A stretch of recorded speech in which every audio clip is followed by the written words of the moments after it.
les croyants s'unissent, que les croyants se pardonnent. Les musulmans, des jama'a dans les mosquées, là vous êtes des groupes, des voisins, des amis, la famille que vous connaissez, il faut se pardonner. Il y a des gens, je suis sûr, moi je ne les connais pas, hein, mais je suis sûr qu'il y a des gens dans cette mosquée, ils se regardent de travers, ils ne se parlent pas depuis des semaines, depuis des jours, depuis des années. Ça, des gens qui ne se supportent pas, des gens qui n'arrêtent pas de calomnier d'autres personnes. Et هذه فرصة. قال من ارحموا من في الأرض يرحمكم من في السماء. يعني soyez pardonnez-vous. الإنسان يجي عند خوه même si c'est difficile. يقول لك أنا هو المظلوم. معليش أنت مظلوم. Va voir ton frère et dis-lui يا أخي. يعني أسامحك. أنا نسامحك ولا أنت ظلمتني. أنا نسامحك. Et tout simplement se faire petit. Le croyant qui se fait petit devant quelqu'un d'autre pour se faire pardonner, pour renouer des liens. Il se fait petit, non pas pour les gens, pour renouer cette relation, pour Allah Ta'ala. Il dit, Wallah, je vais me faire petit, je vais supporter, je vais m'écraser, je vais rien dire, je vais essayer de m'approcher de mes autres frères croyants pour toi, ya Allah Ta'ala. Celui-là, Allah Ta'ala, il l'élève au plus haut rang. Allah Ta'ala lui pardonne ses péchés. Yom al-Qiyamah, c'est ce que fait. Dans le hadith authentique, Yom al-Qiyamah. Allah Ta'ala dit, allez, jugement, le hisab. Celui qui a parlé sur l'autre, la médisance, celui qui a été injurieux. Chacun va prendre son droit. Et Yom al-Qiyamah, tu as le droit de venir dire, ah, toi, tu m'as parlé sur moi, donne-moi tes hasanat. Tu prends ses hasanat. Et toi, tu as pris, tout le monde va essayer de sauver sa peau. Et puis, il y aura des gens qui vont, malgré leur nombre de hasanat, ils n'auront plus rien. Ils seront complètement coincés. Et ils demanderont juste le pardon. Et Allah, il y a des créatures Yom al-Qiyamah, donc nous, des êtres humains, qui refuseront d'être cléments, généreux pour les hasanat, pour demander pas, pour pardonner les gens. Et les gens Yom al-Qiyamah, ils ont tout pour entrer au paradis, mais ils sont bloqués. Pourquoi? Parce qu'il y a des gens qui ne leur ont pas pardonné le mal qu'ils leur ont fait. Et regarde le hadith dit, le Rasul sallallahu alayhi wa sallam pleure, il dit Allah Ta'ala qui les a créés. Allah Ta'ala il intervient comme un médiateur. Allah Ta'ala il demande à ses créatures, il dit pardonnez à vos frères, pardonnez à vos frères pour qu'ils puissent entrer au paradis. Et là ces gens-là quand ils voient Allah Ta'ala qui leur demande, ils pardonnent. Vous vous rendez compte? Pardonner les péchés, pardonner les erreurs, ça fait partie de l'éthique du musulman, même si c'est dur. Pas se mentir, c'est difficile parfois. Là, ils disent, allez, croix rouge, elle est terminée, jamais je n'y pars, même si je dois mourir. Des croix rouges, des croix, les expressions personnelles, il faut les laisser. C'est pas les vrais croyants. Les vrais croyants, certes, ils laissent passer un temps, que ça se tasse. Ça, c'est pas grave. Sur le plan psychologique, je vais être rationnel aussi, mais il faut qu'il apprenne à pardonner. Et quelle belle occasion que c'est de la nuit de la valeur, la nuit de la révélation du Coran, pour pardonner à ses frères, à ses sœurs. Qu'en est-il encore des liens de la famille? C'est encore plus important. Ça, pardonnez pendant cette nuit. Allah Ta'ala yarjani bil rahmah wal maghfirah. والله سبحانه وتعالى المستعان إنه سميع مجيب الدعاء. اللهم إنا نسألك أن تتقبل منا صيامنا وقيامنا وركوعنا وسجودنا وعبادتنا وأعمالنا وتصدقاتنا إنك على ما تشاء قدير وبالإجابة جدير ولا حول ولا قوة إلا بالله العظيم. وصلى اللهم وسلم وبارك على أمير الأنبياء وسيد المرسلين سيدنا محمد وعلى آله وصحبه أجمعين. سبحان ربك رب العزة عما يصفون وسلام على دعوانا الحمد لله رب العالمين.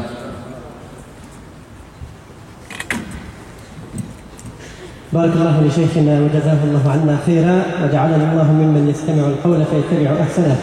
Je tenais à remercier vivement le Cheikh Abdelghani d'être venu, d'avoir répondu à cette invitation. Et je demande à Allah Azza wa Jalla qu'il fasse en sorte qu'on fasse partie des gens qui écoutent la bonne parole et surtout qu'ils la mettent en application, que la bonne parole ne s'arrête pas ici et qu'elle soit poursuivie à l'extérieur, Inch'Allah. On va commencer les questions-réponses. Il y a certaines questions qui sont sur des papiers. On va commencer par la première, Inch'Allah. On m'a demandé pourquoi les musulmans ne mangeaient pas de porc. Je n'ai pas su répondre. Pouvez-vous m'éclairer sur cette question? Merci.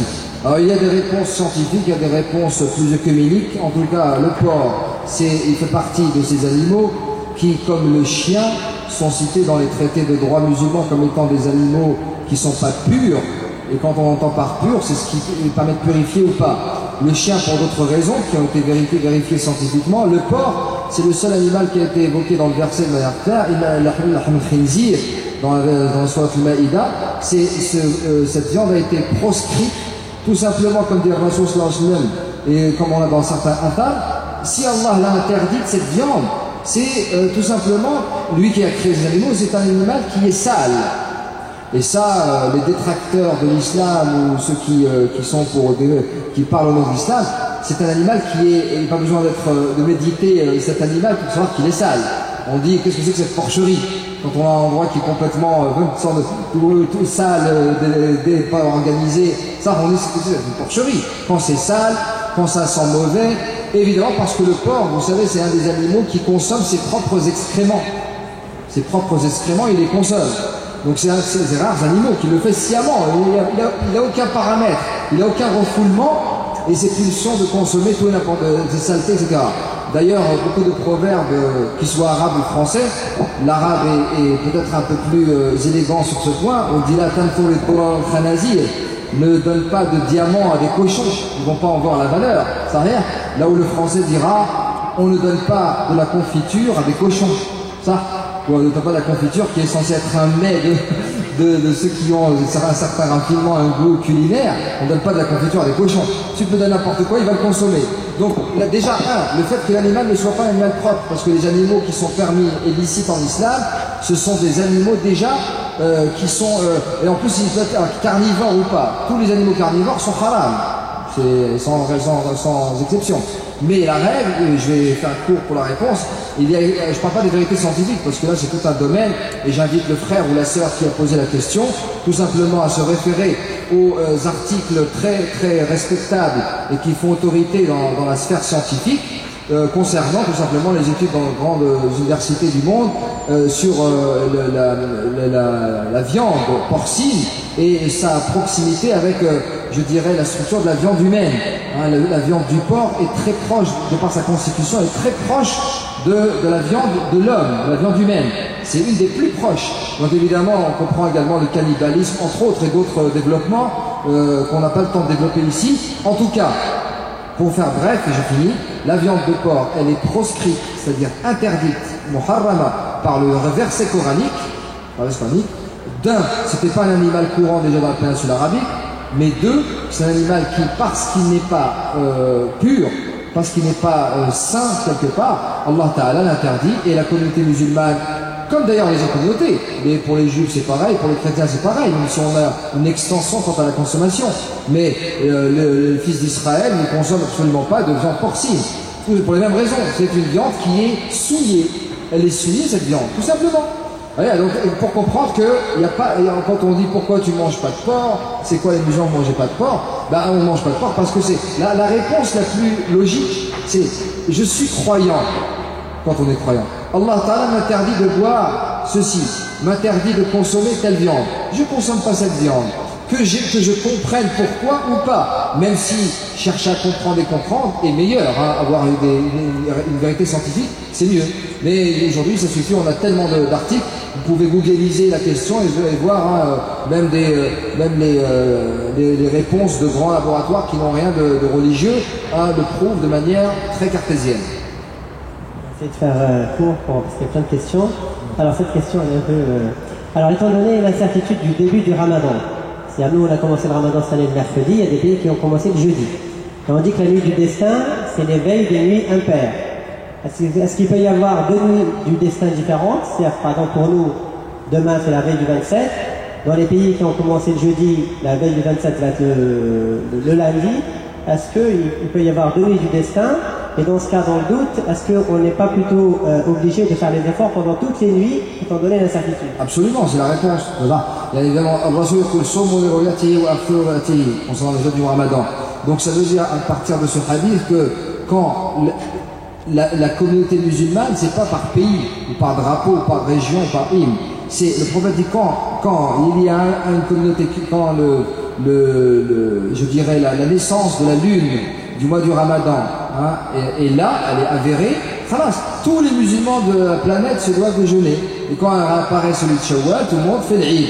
Ça veut dire qu'en fait, il n'y a pas de nuit de destin ou 3 ou 4, Wallahu a'lam, mais selon le hadith, une explication logique. Il y a une seule nuit, Inna anzalnahu fi laylatin mubarakah. Il n'y a pas autant de nuits que de pays qui va jouer, lui commence un jour avant, lui jeûne tel jour. Et on voit aujourd'hui dans notre monde musulman, on est complètement disloqué, on est éclaté. Non, il y a une seule nuit. Voilà pourquoi le prophète a oublié, Allah lui a fait oublier la nuit du destin, Il le dit lui-même. C'est mieux pour vous. Comme ça, vous allez vous efforcer pendant les 10 nuits. Tu attends que la nuit du destin, la nuit de la valeur, mais tu vas travailler pendant les 10 nuits. Peut-être est-ce ce soir, peut-être est-ce hier, peut-être c'est demain, après-demain. Ça. Donc, en plus, il y a en plus aujourd'hui cette configuration qui fait qu'il y a un flou à cause de pays qui ne jeûnent pas, ils ne commencent pas le jeûne en même temps. Donc, on ne sait pas c'est quand cette Laylat Qadr. Même si les gens, chaque pays va respecter son calendrier à commencer tel jour, il va célébrer telle nuit, mais le croyant doit être intimement convaincu que cette nuit, elle est dans les 10 dernières nuits du Ramadan, et c'est pour ça qu'il doit œuvrer de la même manière, avec la même intensité, pendant les 10 dernières nuits. Wallahu a'lam.